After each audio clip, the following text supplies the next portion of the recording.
Hello students, today we are going to start an important question of linear equation in two variables. ठीक है, सो बच्चों before starting the question मैं आपसे कुछ चीज डिस्कस करूंगी, then will start with the question. So आइए करना स्टार्ट करते हैं. आपके पास अगर मैं आपसे कहती हूँ 49 को एक्सपेंडेड फॉर्म में लिखो, आप कैसे लिखोगे? 10 इंटू 4 प्लस 9. इसी तरीके से अगर मैं आपसे कहती हूँ 36 को आप एक्सपेंडेड फॉर्म में लिखो, कैसे लिखोगे? 10 इंटू 3 प्लस 6.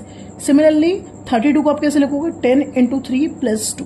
अगर आपके पास एक रैंडम नंबर है, मान लीजिए एक्स वाई है, सो आप उसको कैसे लिखोगे? 10 इंटू एक्स प्लस वाई, और आई can say 10x plus Y.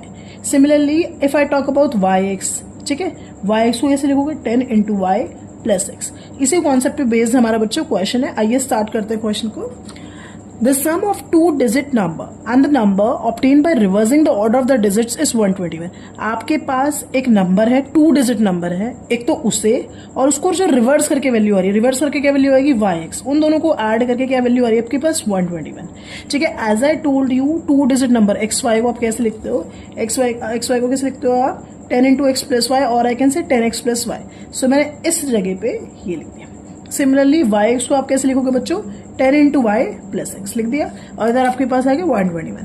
Then 10x plus x will be equals to 11x, y plus 10y will be equals to 11y. इधर आ गया आपके पास 121.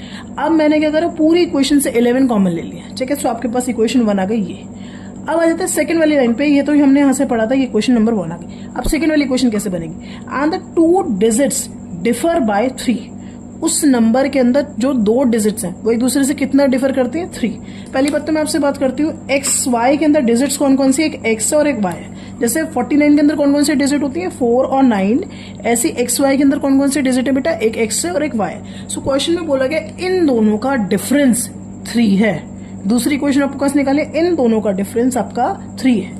ठीक है, सो मैंने इसी बात को ध्यान रखे रखा. अब डिफरेंस से आपको ये तो पता नहीं लगा कि x बड़ा है या y बड़ा है. सो पॉसिबिलिटी ये भी हो सकती है कि x minus y equals to 3 हो, या फिर पॉसिबिलिटी आपकी ये भी हो सकती है कि y माइनस एक्स आपके पास क्या हो? 3 हो. ठीक है, सो मैंने ये दोनों कंसिडर कर ली बात है.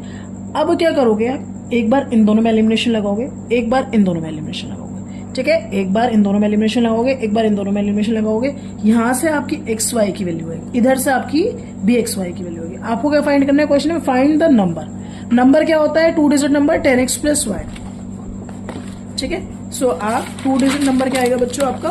ये ऐसे 10x की जो वैल्यू है आपने वो रख दी, y की जो है आपने वो रख दी. सिमिलरली दूसरे वाले केस में आएगी वैल्यू, आपने x की वो रख दी, y की वो रख दी, आपके पास 2 नंबर आ गए. और इन क्वेश्चंस के बच्चों हमेशा एक बात ध्यान रखो, जो दोनों नंबर्स आते हैं वो एक दूसरे के रिवर्स होते हैं. अगर एक 74 है तो दूसरा क्या होगा? 47 होगा. आई होप आपको सोल्यूशन क्लियर हुआ.